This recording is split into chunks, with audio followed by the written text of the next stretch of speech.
그런 원인을 다 찾은 다음에 다 정확해요. 해도 안 네. 되면 그때서 이제 뭐 다시 상품 등록을 해야지. 그냥 원인도 모른 채 상품을 다시 등록한다? 그럼 어떻게 잘 돼? 원인을 모르는. 와, 준 대표님 완전 정확한 핵심을 찔렀어요. 정확히 세부를. 안녕하세요, 이 대표입니다. 얼마 전 제가 9번째 무료 강의를 진행했었는데요. 이번에도 역시 대표님들의 뜨거운 열정을 보면서 저 역시 많은 것을 느끼고 배울 수 있었던 소중한 시간이었습니다. 특히 무료 강의에서 가장 활기가 넘치는 순간이 있는데요. 바로 질의응답 시간이죠. 이번 강의에서는 특히 좋은 질문들이 많이 나왔는데요. 시간 관계상 충분히 답변을 드리지 못해 아쉬움이 많았습니다. 그래서 오늘 이 자리에서는 그때 나왔던 질문들을 다시 꺼내 여러 대표님들과 함께 이야기를 나눠보도록 하겠습니다. 반갑습니다. 오늘도 또 모였네요. 반갑습니다. 첫 번째 질문 바로 훅 들어가도 될까요? 네. 판매 가격을 수정하면 광고 노출에도 영향을 주냐? 이런 질문들이 있었어요. 질문을 좀 정확하게 분석해서 답변 드려야 될 것 같다고 한 게, 노출 수에 한정된 거냐? 당연히 노출 수에는 크게 영향을 주지 않을 것 같아요. 그렇죠. 뭐 가격을 내린다고 노출을 더해주면 계속 다 가격을 내려가지고 노출을 많이 시키죠. 그렇겠죠. 근데 이제 장기적으로 봐서 가격을 내려서 아까 말했듯이 싸니까 노출되었을 때 전환율이 조금 도와주면 맞아요. 상품 효율 지수라든가 그 외에 어떤 것들이 이제 판매량도 올라가면서 순위가 올라갈 가능성은 있겠죠. 제가 봐도 그냥 단순하게 노출에도 영향을 주나요? 영향을 주지 않는다라고 생각합니다. 동일한 제품인데 포장이나 사은품을 추가해서 또 다른 패키지를 만들 경우에 그러면 기존 상품의 옵션으로 넣는 게 맞을 건지 아니면 새로운 상품으로 아예 등록하는 게 맞을 건지. 일단은 그게 옵션으로 추가가 가능하면 네. 뭐 그렇게 하는 게 좋겠는데, 그게 안 되면 저 같으면 상세 페이지에 아마 설명을 좀 이렇게 사은품으로 이거 드립니다라고 할 것 같기는 해요.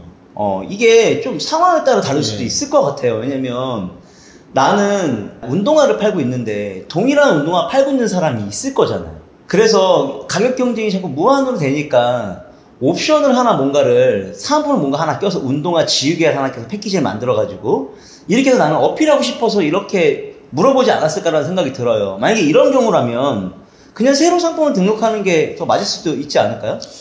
운동화 플러스 지우개 준다라는 이런 썸네일을 바꿔버리면 제목도 바꿔야 되잖아요. 그러면 노출 아이디가 또 바뀔 거잖아요. 제목 자체가 달라져야 되니까 네. 그거는 거의 어필하기도 힘들고 불가능하다고 할 수 있어요.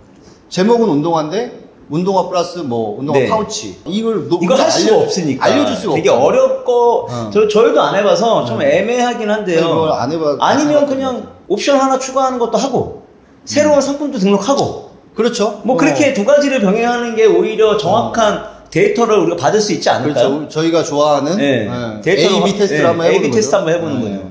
우선 저 같으면 이렇게 할 것 같아요. 그냥 기존 상품에 옵션을 추가해서 팔 수 있다라고 하면 그렇게도 등록을 하나 해놓고 신규로 그냥 내가 새로운 패키지를 만든 걸 신규로 해도 될 것 같기는 해요. 기존 상품에 상품 지수가 많이 떨어진 상태라면 새로 등록하는 게 나을까요? 아니면 기존 상품 그대로 운영하는 게 나을까요? 품질 지수가 떨어져 있는 상품이라 새로 등록하면 품질 지수가 뭐 좋아지게 할 수 있는 그분의 재주가 있어요? 새로 등록하면 신규 버프 있잖아요.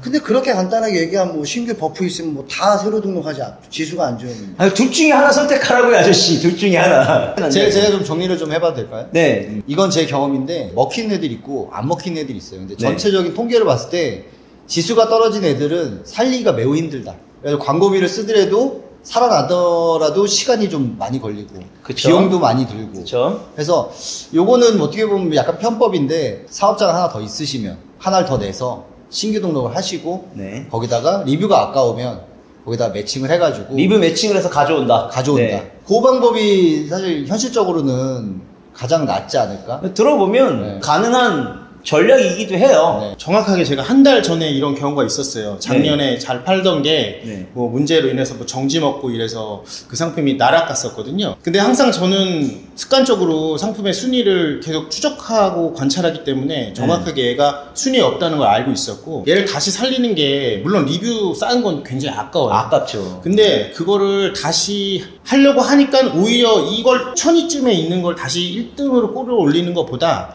차라리 신규로 등록해서 네. 한 100등 정도에서 시작하는 게 낫겠다 싶어서 네. 이번에 제가 해봤어요. 근데 걔는 역시 해봤더니 등록하고 5일 만에 바로 5위 이상 올라가서 지금도 잘 팔고 있고 네. 예, 아주 효율이 엄청 좋은 상태로 사실 걔는 리뷰도 15개밖에 없거든요. 고객들이 봤을 때 품질이 좋다면 얼마든지 전환이 잘 되고 그런 경험을 전년도에 해봤기 때문에 저는 새로 등록하는 게 훨씬 더 유리하다고 생각해요. 그러니까 대표님도 그런 경험이 있으신 거고 그렇죠. 대표님도 있는 거고 저도 그런 경험이 있어요. 준 대표님도 그런 경험 있었어요 혹시? 일단은 이 질문한 대표님의 좀 근본적인 거는 일단 뭐 판매가 잘 되는 상품이 갑자기 안 팔리거나 네. 그래갖고 뭐 품질 지수가 안 좋아졌다면 네. 도대체 뭐 때문에 안 좋은 건지 뭐 여러 가지 그 본인도 원인은- 모를 거예요. 예를 들어서 원인은 그거 찾는 게 우선이에요. 그걸 찾아갖고 예를 들어서 경쟁업체가 있다면 네. 가격이 문제가 될 수도 있고 네. 썸네일이 문제가 될 수도 네. 있고 그런 원인을 다 찾은 다음에 다 정확해요. 해도 안 네. 되면 그때서 이제 뭐 다시 상품 등록을 해야지 그냥 원인도 모른 채 상품을 다시 등록한다? 그럼 어떻게 잘 돼? 원인을 모르는 와, 준 대표님 완전 정확한 핵심을 찔렀어요. 정확히 세부를 이번 질문에 대해서 좀 단순하게 넘어가려고 그랬더니 생각지도 않게 우리 또 준 대표님이 혹시 요즘 쭝공이라고 부르잖아요. 완벽하게 또 핵심을 또 찔러줬던 것 같아요. 제가 일중공이죠. 아, 제가 쭝공인가요? 지금 준 대표님이 설명해 준 것처럼 진짜 형님 우리 그거 우리 말할 때 흔들지 말아주세요. 우리 준 대표님이 말해준던 것처럼 일단 원인 분석이 먼저인 것 같아요. 그래서 원인 분석이 나왔으면 개선할 수 있는 거 개선을 하고 새로 등록하게 되면 신규 버프 플러스 개선한 게 나왔으니까 되게 긍정적으로 기대해봐도 괜찮을 것 같아요. 이런 점은. 일단 형님은 다음부터 음료수를 2개를 준비해드려요. 자꾸 흔드시니까. 아니 뭐 다 먹어가지고 내가 코까지 빠느라고 이러잖아. 가을 상품을 소싱할 때 신규 버프나 체험단을, 그러니까 가을 상품을 여러 개 한 번에, 뭐 10개면 10개 한 번에 상품에서 체험단도 운영하는 게 맞을지, 아니면 내가 좀 시간이 제약되니까 한 뾰족하게 몇 가지만 상품을 신규 하는 게 맞을지, 되게 뭐 당연한 답이 나올 것 이건 같은데. 뻔한 답이 있죠 우리한테는. 뻔한 답 잘하시는 우리 정 대표님. 뭐 쉽게 예를 들면 새쌍둥이를 낳으셨는데 야, 새쌍둥이. 새쌍둥이가 나왔는데 3명한테 일단 다 신경을 써줘야겠죠. 뭐 첫째라고 해서 다 잘해줄 수는 없는 거죠. 근데 키우다 보면 잘하는 애한테 더 투자하게 돼 있고 그쵸. 뭐 공부에 관심이 없는 애는 뭐 굳이 학원비 쓸 필요 없는 것처럼 투자할 필요가 없죠. 적절한 비유네요. 예. 쿠팡이 알고리즘이 평가할 때 가장 중요하게 보는 지표가 무엇일까요? 구매 전환율이나 반품률 뭐 그런 거 같은데요. 가장 좋아하는 거예요. 전환율과 반품률 극과 극인데요. 뭐 구매 전환율 같은데요. 판매량. 판매량이죠. 그렇죠. 여러분들이 슈퍼마켓 사장님이라고 생각해 볼게요. 가장 좋은 게 뭐예요? 반품 많은 게 좋을까요? No. 아우 여기 가격 싸네요 말만 해준 사람이 좋을까요? No. 아이고 사가겠습니다 얼마예요? 이러고 사가는 사람이 좋을까요? 그렇죠. 예, 그렇죠. 말 그대로 그냥 먼저 제일 좋은 건 판매량이고요. 그 다음에 평가도 좋으면 좋고, 잘 팔리고 있는데 평가도 좋은데 품절이 안 되면 되겠죠. 그 전에는 당연히 클릭률이 좀 좋아야 되겠고, 그렇죠. 사람들이 내 가게에 많이 들어와 봐야 될 거 아니에요. 그렇죠. 그래야 좋은 상품을 구매를 해가잖아요. 키워드 입찰가를 산정할 때 어떤 기준으로 이 입찰가는 높다, 낮다 이렇게 판단해야 되나요? 일단 낮다를 판단할 때는 내 광고 순위가 막 1페이지 하단이나 2페이지에서 노출됐다, 뭐 3페이지에 그러면 낮다고 할 수 있고요. 네. 높다는 내 마진이 있을 건데 네. 그 마진보다 더 오버된다거나 이러면 한 개 팔았을 때 마진이 네, 한 개에 5,000원이야. 예를 근데 들어서 입찰가가 6,000원 나왔어. 그러면 손해보는 장사를 해야 되니까 그건 높다고 할 수 있지 않을까 싶어요. 같은 생각이에요. 우리 또 째갈꽁주님 뭐지? 제갈중공님. 별명이 갑자기 바뀌었어요. 제갈중공님은 어떤 기준에 따라서 얘는 높다, 얘는 그 가격 괜찮은데 라고 생각하세요? 일단 이 질문한 대표님이 초보자라고 생각하고 제가 말씀드리면 일단 최저가를 돌려보시고 최저가에 나온 키워드 단가로 네. 수동으로 해보시면서 조금씩 점진적으로 높여보거나 노출량이나 판매량에 따라서도 낮춰보고 네. 그래갖고 가장 이상적인 단가를 찾으셨으면 좋겠고 네. 그 제한 입찰가는 굳이 뭐 신경 안 쓰셔도 될 것 같아요. 그리고 하나를 좀 덧붙이자면 예를 들어서 뭐 한 가지 키워드 갖다 중심적으로 판매하시는 분들은 이 상품에 대한 키워드 단가가 얼마인지 다 알고 있어요. 항상 그 상품만 하니까. 그렇죠. 근데 여러 가지 상품을 하시는 대표님들은 일단 최저가 광고를 돌려보시고 거기서 키워드 단가를 네, 찾으시면 맞아요. 괜찮을 것 같아요. 대표님 말씀하신 것처럼 그런 기준보다도 일단은 데이터 확보를 해서 분석을 해서 내가 원하는 키워드와 입찰가를 찾는 게 가장 좋다라고 할 수 있고, 우리 셀러분들은 그래도 어떤 정량적인 기준을 자꾸 물어봐요. 그래서 저도 말씀드리고 싶은 게, 내가 하나 팔았을 때 3,000원이 남는데 제한 입찰가가 2,000원이네? 상대적으로 싸게 느껴져요.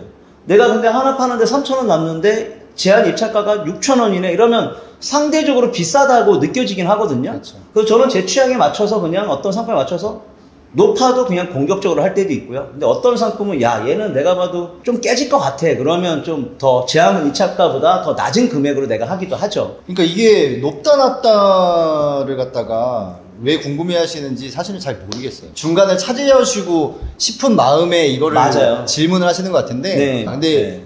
우리가 쿠팡을 해보면 알겠지만 카테고리별로 상품별로 다 다르잖아요. 그쵸. 어떻게 획일적으로 답변을 해드릴 수가 없는 부분이라서 우리 대표님이 말씀하신 게 정답에 가장 가깝지 않을까. 아, 맞아요. 네. 아, 오늘 본인이 쭈공 대표님 다 찾아야 정답이네. 정답이. 본인이 찾아야 돼. 네. 예. 광고를 계속 돌리다 보면 자연 매출보다 광고 매출 비중이 높아질 때가 있다. 이런 경우는 어떤 대안을 세워야 될까? 또 상황이 다르죠. 결국엔 광고 판매량이 많은데도 불구하고 이익금이 되게 좋아. 그러면 어떻게 해야 돼요? 그러니까요. 광고 돌려야죠. 그게 돌리면 되지. 해야죠. 고해야죠. 해야죠. 그러니까 구체적인 질문이 아니라 그러니까. 너무 힘드네. 답이 여러 개가 나올 것 같아요. 그렇죠. 네, 그래서 예를 들어서 10개 중에 7개가 광고 팔리고 자연이 3개가 팔리는데 이미 그래도 순이익금도 흑자나고 있고 광고 순이익금도 흑자나고 있어. 아주 좋은 경우니까 사실 안 해도 되겠지. 근데 조금 더 세밀하게 깊게 들어가 보면 내 상품이 이미 1페이지 1등에 있어요. 근데 광고 순위를 딱 봤더니 1페이지 2등에 있어. 둘이 동시에 있어. 이런데 얘가 그래도 키워드 입찰가에 클릭이 되니까 광고비가 나가요. 그럼 이럴 경우는 어떻게 할까요? 테스트 한번 해보지 않겠어요? 광고를 한번 빼보지 않겠어? 그렇죠. 그래서 자연 판매량이 유지되는지. 그렇죠. 이런 테스트를 넣었다 뺐다 해보면 우리가 또 데이터를 확보해서 넣었을 때 이익금과 뺐을 때 이익금을 또 확인해봐서 그 데이터 보고 우리는 플레이하면 되겠죠. 그렇죠. 네. 이런 방식이 있고, 또 어떤 거는 광고 판매량이 7개이긴 하지만 자연 판매 떨어지기는 하는데 내가 자연 순위가 1페이지 상위에 없어. 근데 어쨌든 다 순이익이 나고 있어. 이런 경우에는 그냥 유지하면 될 것 같고, 내 목표가 순위 올리는 거라면. 그렇죠. 근데 내 목표가 순위 올리는 게 아니라 나는 그냥 이 정도에서 상품 한계점이라고 생각하고 나는 광고를 꺼서 뭔가 자연 판매로 유도할 거, 뭐 이럴 수도 있고. 상황에 따라 다 다를 것 같아요. 하실 말씀. 아니, 딱히 없습니다. 매출 성과형 광고에서 수동 성과형 광고로 전환할 때 적절한 시점은 언제일까? 이게 진짜 많은 질문이에요. 우리 많이 얘기했던 것 같은데 이거. 되게 많이 얘기해도 이것도 상황에 따라 다 다르잖아요. 그렇죠. 정말. 자, 데이터 확보를 되게 많이 하고, 확보를 했으면 데이터를 우리가 분석을 해야 되잖아요. 분석이란 자체가 내가 어떤 키워드에서 유입이 되고 있고, 그리고 어떤 키워드에서 유입된 키워드에서 적자 나고 있는지 흑자 나고 있는지 우리가 눈으로 볼 수 있잖아요. 우리 빅셀에서. 비검색 영역에서 어떤 입찰가로 우리가 전환이 되고 있는지, 거기서 또 적자가 됐는지 흑자 됐는지 우리가 알 수가 있잖아요. 이런 데이터로 환경을 다 보고 우리가 분석을 했을 때 결과를 내는 방식에 또 성향이 다르잖아요. 유입은 되지만, 그러니까 한마디로 판매는 되지만 전환 단가가 너무 비싸, 마이너스 나고 있어. 이래도 나는 공격적으로 수동으로 뽑아가지고 막 돌리잖아요. 뾰족하게. 이렇게 하시는 분도 계시고, 아니야, 나는 적절하게 움직일 거야. 흑자 나는 전환 키워드만 가지고 입찰 단가만 흑자 나는 걸로 이렇게 만들기도 하잖아요. 이렇게 두 가지지 않을까. 근데 이런 변수가 있어요. 또렷하게 잘 팔리는 키워드인데 적자가 나요. 아. 이거를 계속 진행을 해야 될까? 말아야 버려야 될까? 엄청 고민을 하실 것 같은데, 만약에 판매량이 많다면 저 같으면 조금 손해보더라도 판매량이 유지되기 때문에 그걸로 인해서 제 순위도 유지될 거거든요. 그러니까 이거는 이제 정 대표님의 제안이죠. 사실 이게 이런 전략을 써야 된다, 안 써야 된다 답은 없어요. 그렇죠. 대표님들의 성향에 맞춰서 하면 되는 건데, 저도 대표님 성향에 동의하는 편이에요. 우리 또 대표님 하실 말씀. 이미 뭐 매출 최저가로 데이터를 확보했어도 광고 효율 지수가 최소 권장 이상은 됐을 때 수동으로 전환해라. 오, 여기서 또 오늘 답변들이죠. 야. 아니, 그때 촬영할 때랑 완전 다르네. 아니, 그때 정확히- 멘탈이 나가 있었고. 청진기를 정확하게 오, 와, 장난 아닌데? 그러니까- 매출 최저가 광고로 데이터를 수집하고 수동 성과형으로 넘어갈 때 수집한 키워드 중에 몇 개 정도를 추려서 시작하는 게 적절할까요? 근데 제가 처음에 이제 초보분들은 약간 불안하니까 저도 그 마음은 이해는 할 것 같아요. 네. 하나 팔리는 게 아쉬울 때이기도 하잖아요, 사실. 네. 그렇기 때문에 처음에 저 같은 경우에는 욕심에 판매량이 나오는 키워드는 일단 다 넣어보려고 했어요. 네. 뭐 이게 20개든 뭐 30개든 한번 다 넣어보고, 그러니까 아쉬움이 남으실 거예요. 네. 저것도 팔리긴 하는데 이게 수동으로 넣어야 되나 말아야 되나 이런 고민이 네. 아마 있으실 것 같아요. 그런 분들은 다 넣고 다시 거기서 확보해라. 수동 또. 돌려보면 이게 전환율이라든가 기타 이제 지표들이 나올 거 아니에요. 데이터가 뭐 적자가 나면은 적자 나는 거 빼고 그렇죠. 전환율 작게 나오는 거 다시 빼고 한번 솎아내자. 그렇죠. 어. 30개 중에 한 번 또 추려내면은 뭐 15개 남고 그렇죠. 그다음에 또 추려내면 또 그 중에 남고 그래서 나중에 정말 내가 필요한 것들만 남을 것이다. 효율이 낮은 키워드를 제외했더니 매출이 급감하는 경험을 했대요. 근데 제외 키워드는 어떤 기준으로 설정을 해야 되냐? 이게 또 비슷한 내용이죠. 계속 광고에 대한 전환 키워드 이거에 대한 이야기 같아요. 결국은 효율이 낮은 운동화라는 키워드가 있는데 효율이 낮았다라는 게 어떤 효율인지 모르겠어요. 사실. 그러니까 그게 네, 애매해요. 예를 들어서 효율이 낮았다, 클릭률이 낮았다. 근데 여기서 이거를 제외했더니 매출이 떨어졌대. 그냥 말 그대로 전환이 되던 키워드인데 마이너스가 나니까 제외했던 것 같아요.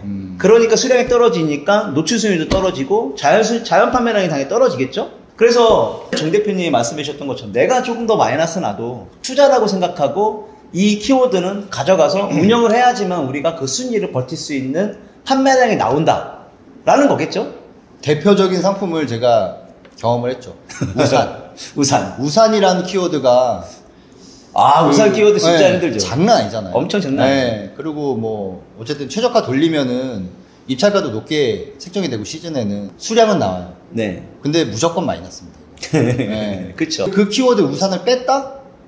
그러면 판매량이 많이 나오는 키워드를 효율이 안 좋아서 어쨌든 적자가 나니까 빼버리면은 당연히 판매량이 부러지죠. 부러지죠. 이런 경우라면은 뭐 그건 당연한 결과. 그래서 제가 예전 강의 많이 할 때 어두운 터널이다라는 단어를 많이 썼잖아요. 그 어두운 터널을 이겨낼 거냐, 그렇죠. 아니면 난 저 어두운 터널이 정말 어두워서 못 가겠거나 선택을 하셔야 돼요. 사실 수동 광고를 진행했는데 상품 특성상 시간대별로 광고 비용을 다르게 운영해도 괜찮을까요? 예를 들어서 나는 일일 예산은 난 3만 원만 쓸 거라는 딱 예산을 잡아놨으면 만약에 3만 원 해버리면 새벽에부터 돌아서 아침에 다 소진이 될 수도 있잖아요. 소진되는 걸 방어하기 위해선 그냥 오후부터 키던가 아니면 오전에는 10,000원만 키고 오후에는 다시 한 2만 원 더 충전해서 합의 3만 원 쓰게 하던지 이렇게 해도 괜찮겠죠? 근데 지금은 이제 이분을 이제 추정하건데 상품이 별로 없으실 가능성이 크겠죠. 그렇죠. 네, 수량이 스큐가 적으니까 이렇게 한번 해볼까라는 생각하는데 네.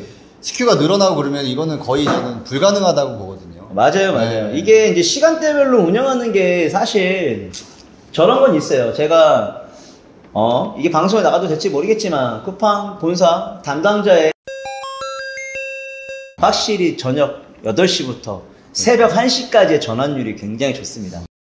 특정 키워드의 자연 노출 순위를 높이고 싶을 때 자동 광고보다 수동 광고를 집중적으로 운영해야 효과가 좋을까요? 이거는 질문하시면서 답을 써놓으신 것 같은데. 네, 맞아요. 수동이죠, 그렇죠. 예를 들어서 내가 운동화라는 키워드를 하고 싶은데 뭐 남자 운동화, 여자 운동화 있지만 난 운동화 하고 싶어. 자동 광고는 분산되니까 최적화로 이렇게 할 수가 없죠. 쉽지 않죠. 네. 네. 검색어를 등록할 때 띄어쓰기를 하거나 특수 기호 사용은 노출에 어떤 영향을 주나요? 이거 질문 진짜 많아요. 띄어쓰기 하던지 띄어쓰기 안 하던지 똑같아요. 예를 들어서 우리가 저런 거 하잖아요. 구강 세정기 하나도 안 띄어쓰고 했어요, 광고를. 근데 광고의 보고서를 보면 구강 세정기도 있고 구강 띄고 세정기도 같이 온단 말이죠. 그러니까 띄고 하나 안 하고 하나 뭐 노출의 영향은 전혀 없을 겁니다. 이거 사실 이런 거 막 네이버 광고 알려주는 사람들이 이런 얘기 많이 하잖아요. 네이버가 진짜 많아요. 근데 쿠팡은 사실 네. 의미 없어요. 의미 없습니다. 쿠팡은요. 마지막 질문입니다. 신발이나 의류처럼 옵션이 많을 때에는 광고를 모든 옵션에 다 걸어야 할까요? 아니면 특정한 색상과 사이즈에 집중해야 될까요? 옵션 누가 제일 많죠, 우리 여기 중에서? 저는 16개짜리 있어요. 16개짜리 옵션 어떻게 관리하는 거야? 전 10개. 16개짜리 이거 어떻게 광고하시나요, 대표님? 저 같은 경우는 처음에 최적화로 다 돌려보죠. 판매량 나오는 애들이 있어요. 그쵸. 분명히 나와요. 그러면 걔네들만 딱 집어가지고 나머지 애들은 제외시키고 걔네만 돌리면은 그냥 걔네끼리 또 잘 효율 좋게 나오니까 제일 네. 보편적으로 하는 방식이죠. 제일 움직일 수 있는 저는 거니까. 또 다르게 할 때도 있어요. 옵션이 만약에 세 가지라고 칠게요. A, B, C. 그러면 캠페인을 A 캠페인 따로, B 캠페인 따로, C 캠페인 따로 돌립니다. 다 각각 돌려서 뾰족하게 내 옵션만 광고를 하는 거죠. 그걸 가지고 그 데이터를 또 모아서 좋은 입찰가를 찾아서 흑자 날 수 있는 구조를 만들기 위해서 캠페인을 여러 개 등록을 하기는 해요. 그만큼 에너지가 소비되긴 하겠죠. 아, 초보 셀러분들 입장에선 그렇게 돌리면은 광고비 때문에 무서워서 못 쏠. 나는 매출 어느 정도 나오는데 나도 항상 고민이었어. 그러면 저는 한번 제안 드립니다. 어차피 매출 차이가 비슷하긴 하지만 저는 조금 더 세부적으로 돌리기 위해서 각각 돌립니다. 근데 굳이 사이즈는 돌리지 않아요. 색상만. 색상이 완전 다를 경우만 움직여주는 게 훨씬 낫겠죠. 비슷한 상품을 파시는 그 다른 판매자분들 리뷰를 한번 분석을 한번 해보세요. 어떤 게 가장 제일 많이 팔리는지. 저희 소싱 프로그램도 돌려보면 나오죠? 네, 나오죠. 각각 다 상황에 따라, 전략에 따라, 다 다른 것 같아요, 성향에 따라. 저희 프로그램 사용하시면 몇 개 팔리는지, 얼마나 이익금인지, 중국에서 얼마에 갖고 와야 되는지, 이런 게 전부 다 뾰족하게 계산되어 있다 보니까 대표님들 저희 빅셀 들어오셔서 소식 프로그램 지금 베타 기간 서비스로 운영하고 있으니까 언제든지 들어와서 무료일 때 많이 사용 부탁드릴게요. 무료 강의 때 나왔던 질문을 추려서 이렇게 토크쇼를 해봤는데요. 저는 개인적으로 되게 즐겁네요, 이것도. 특히 우리 오늘 쭝공 대표님한테 아주 많이 놀랐어요. 제갈중공이라고 불러주시죠. 제갈중공님. 좀 웃어요. 감사합니다. 수고하셨습니다. 수고하셨습니다. 오늘 뭔가 장난 아닌데? 오늘 술 살 거야?